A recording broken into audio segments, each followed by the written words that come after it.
Hello नमस्कार साथियों, स्वागत है आप सभी का ए वाई ऑनलाइन क्लास में। बीएसटीसी 2024 के लिए शिक्षण अभिरुचि का 50 क्वेश्चनों का एक प्रैक्टिस सेट हम लगाने वाले हैं। तो सभी क्लास में जुड़ जाइए, लाइव क्लास आपकी शुरू हो चुकी है। तो क्वेश्चनों की ओर बढ़ते हैं।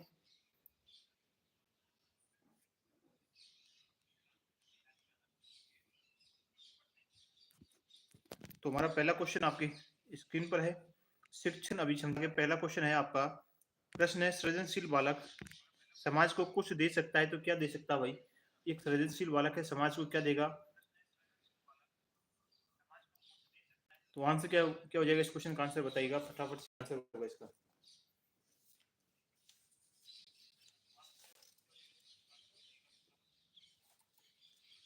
तो आंसर बन जाएगा आपका ऑप्शन नंबर सेकंड, आपका सही आंसर होगा। सबसे उपयुक्त आंसर आपका विशेष ऑप्शन नंबर आपका बन जाएगा। नेक्स्ट क्वेश्चन है, अधिगम में उपयोगी विधि बताइएगा।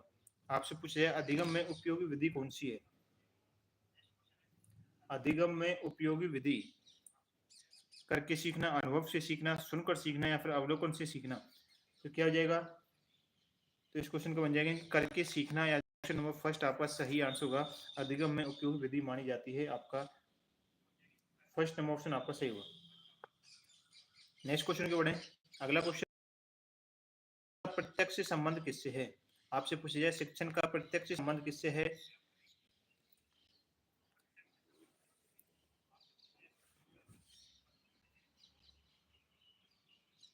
बताइएगा आंसर क्या होगा। शिक्षण का जो प्रत्यक्ष संबंध है किससे हो जाएगा? तो ये किससे होगा आपका? बिल्कुल याद रखिएगा, आंसर बनेगा विद्यार्थी से होगा। यानी कि विद्यार्थी से आपको याद रखना है। करेक्ट आंसर बन जाएगा फर्स्ट नंबर ऑप्शन आपका इस क्वेश्चन का आंसर होगा। नेक्स्ट क्वेश्चन अगला प्रश्न है हमारा नेक्स्ट, मनोवैज्ञानिक क्रम का संबंध शिक्षार्थी की किस प्रवृत्ति से माना जाता है? मनोवैज्ञानिक क्रम का जो संबंध है शिक्षार्थी की किस प्रवृत्ति से मानते हैं हम? ए ऑप्शन आपका बोलता है अभिरुचि, बी है अभिवृत्ति, सी है आपका आवश्यकता और डी है आपका तीनों से। बताइए कौन सा सही आंसर बनेगा इसका।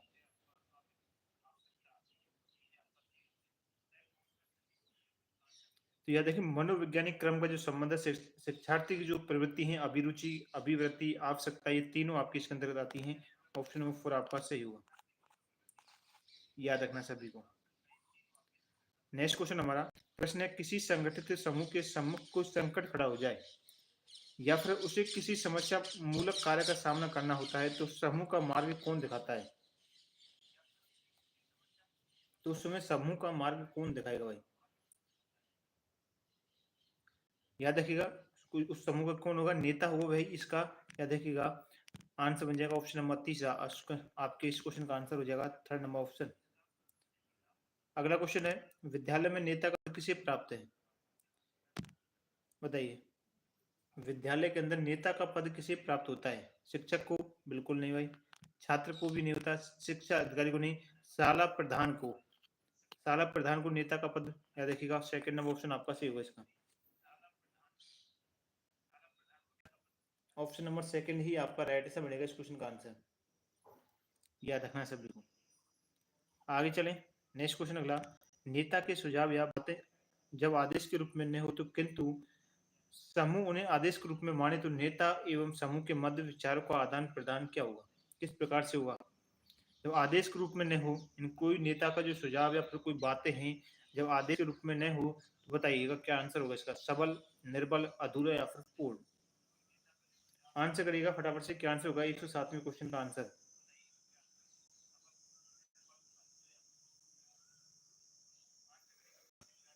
तो याद रखिएगा क्या आंसर बन जाएगा। बिल्कुल याद रखिए, निर्बल है। देखिएगा, विचारों का आदान प्रदान जो है किस प्रकार होगा? निर्बल होगा।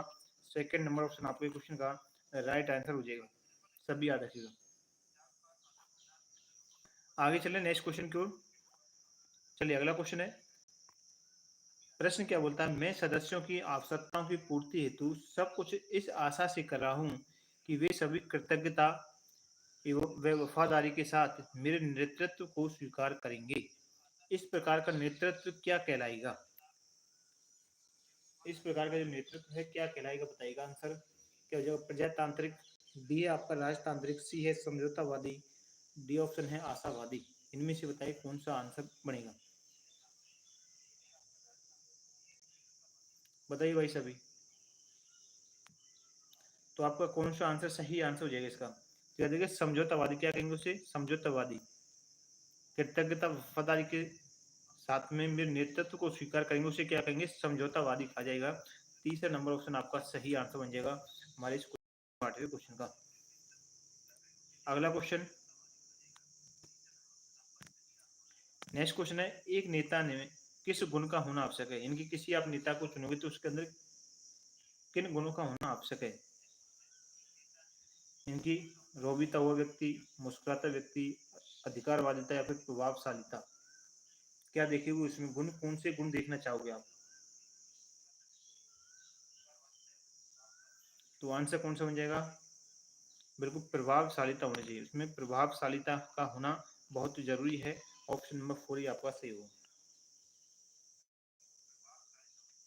सभी याद रखिएगा। आगे बढ़े नेक्स्ट क्वेश्चन की। प्रश्न नंबर 110, समूह का नेता तभी सफल नेतृत्व दे सकता है जब वह, बताएं कोई समूह का नेता है कब सफल नेतृत्व दे सकता है, आपको बताना है। सहनशील हो, या फिर अनुशासन प्रिय हो, या फिर शांत एवं गंभीर दोनों विशेषता हो उसके, या फिर वो धनी हो। बताएं क्या आंसर होना चाहिए? देखिए याद रखिएगा, जब समूह का जो नेता होता है वह तभी सफल नेतृत्व दे सकता है जब उसमें शांत स्वभाव का होना चाहिए, साथ ही गंभीर भी होना चाहिए। किसी बात के ऊपर इनकी कोई बात है उसको गंभीरता से लेना चाहिए। ऑप्शन नंबर सही आंसर होगा। धनी होना, सहनशील होना, अनुशासन प्रिय होना, ये तो है ही, लेकिन सबसे उपयुक्त जो आपको बनेगा शांत व गंभीर, याद रखिएगा। या देखिए धनी इसमें इंपॉर्टेंट नहीं है, सहनशीलता हो, अनुशासनी, ये तो सही है, लेकिन इसमें सबसे उपयुक्त जो आंसर आपको बनेगा शांत व गंभीर होना, ये आवश्यक है। याद रखिए तीसरे नंबर में आपका सही होगा। अब बढ़ते हैं नेक्स्ट क्वेश्चन की ओर। अगला क्वेश्चन है, एक नेता के रूप में छात्रों पर प्रभाव जमाने के लिए आवश्यक है कि अध्यापक, बताएं। ऑप्शनों को ध्यान से सुनना है। ए ऑप्शन कहता है अपने विषय का ज्ञाता हो। सेकंड नंबर ऑप्शन कहता है उसकी रुचि में विविधता होनी चाहिए। तीसरा ऑप्शन कहता है वह केवल एक विषय का प्रकांड पंडित होना चाहिए। और आपका चौथा ऑप्शन है वह खेल कूद में भी भाग लेने वाला हो। इनमें से आंसर बताना है कि एक नेता के रूप में छात्रों पर प्रभाव जमाने के लिए आवश्यक है कि एक अध्यापक को किस प्रकार का होना चाहिए। प्रधान का बी ऑप्शन। बिल्कुल बहुत बढ़िया, प्रधान का बी ऑप्शन आ रहा है इस क्वेश्चन का आंसर। बिल्कुल याद रखिए राइट आंसर है उसकी रुचियों में विविधता का होना, ये इसके लिए आवश्यक है, आवश्यक माना जाता है। Second number option. अगला क्वेश्चन, प्रश्न, यदि नेता में उत्साह की कमी होती है, यदि कोई नेता है उसके अंदर उत्साह की कोई कमी है तो उसके नेतृत्व पर प्रश्न चिन्ह लग जाता है। बिल्कुल आम सी बात है, कोई नेता है उसके उत्साह पर कमी देखने को मिलती है तो उसके नेतृत्व करने पर क्या लगता है? प्रश्न चिन्ह लगता है। तो इस कथन से आप कहां तक सहमत हैं, आपको बताना है। असहमत, आंशिक असहमत, पूर्ण सहमत, या फिर संभवतः सहमत, बताएं क्या हो जाएगा इसका आंसर।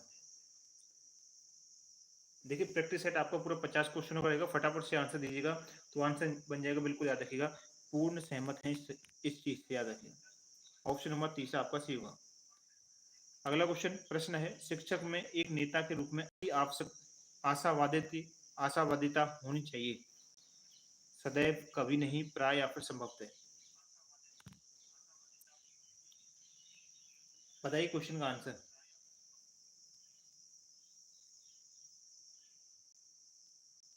तो आंसर क्या है, इनकी शिक्षक में एक रूप में अति आशावादिता होनी चाहिए कि प्राय।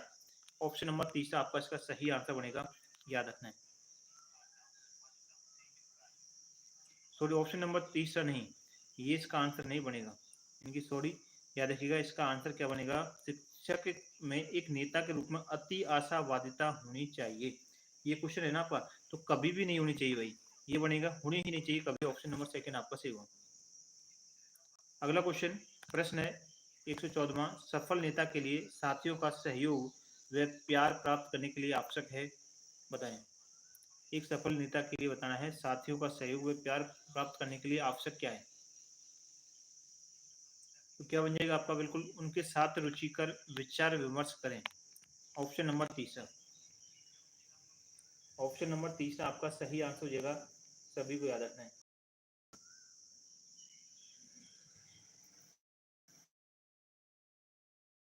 क्वेश्चन पे बढ़े, अगला क्वेश्चन।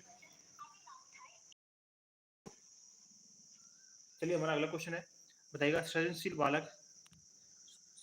एक बालक है, सुझाव स्वीकार करने में संकोच करता है, पता है सदैव, कभी नहीं, प्राय या फिर नहीं। एक सृजनशील बालक है, सुझाव स्वीकार करने में संकोच करता है, तो आंसर क्या हो जाएगा इसका? बिल्कुल याद रखिएगा, प्राय। ऑप्शन नंबर तीसरा आपका बिल्कुल सही आंसर होगा इसका, इस क्वेश्चन का मान। सभी को याद रखना है, ऑप्शन नंबर सेकंड आपका सही बन जाएगा इसका आंसर। आगे क्यों बढ़े, अगला क्वेश्चन है, सृजनशीलता में किसी नवीन मौलिक विचार का और साहचर्य का अनोखा होता है, बताइएगा क्या होगा? प्रतिबोध, संबंध, अवबोध या फिर अबोध।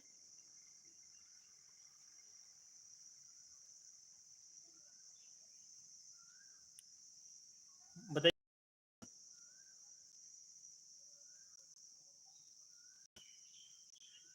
आंसर दीजिए फटाफट से, क्या बन जाएगा? तो इसका आंसर क्या बन जाएगा? बिल्कुल याद रखिएगा, प्रतिबोध का होना। ऑप्शन नंबर फर्स्ट आपका सही होगा। अगला क्वेश्चन है, सृजनशील बच्चे में कैसी पोशाक पहनना पसंद करते हैं? जो सृजनशील बच्चे होते हैं वो किस प्रकार की पोशाक पहनना पसंद करेंगे भाई, बताएं। तो यार देखिए, मनपसंद, अपनी मनपसंद की पहनेंगे वो। ऑप्शन नंबर तीसरा, इस प्रकार की अपनी मनपसंद की पोशाक पहनना पसंद करेंगे। अगला, किसी क्षेत्र की व्याख्या सृजनशील बालक करेगा। कोई भी क्षेत्र है उसकी व्याख्या उससे करवाते हैं, तो सृजनशील बालक है तो किस प्रकार से व्याख्या करेगा? अविस्तार से, सविस्तार, व्यापक या फिर विलग।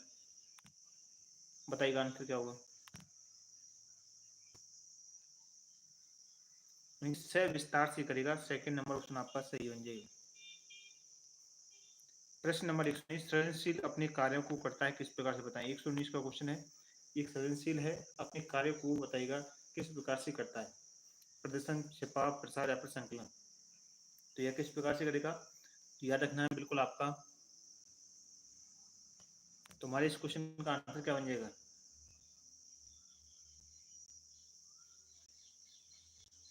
या देखिए, प्रदर्शन के द्वारा। क्या हो जाएगा? प्रदर्शन के द्वारा, फर्स्ट ऑप्शन आपका सही हुआ। अगला क्वेश्चन, प्रश्न, बालक द्वारा स्वयं पहल किए हुए अधिगम को अध्यापक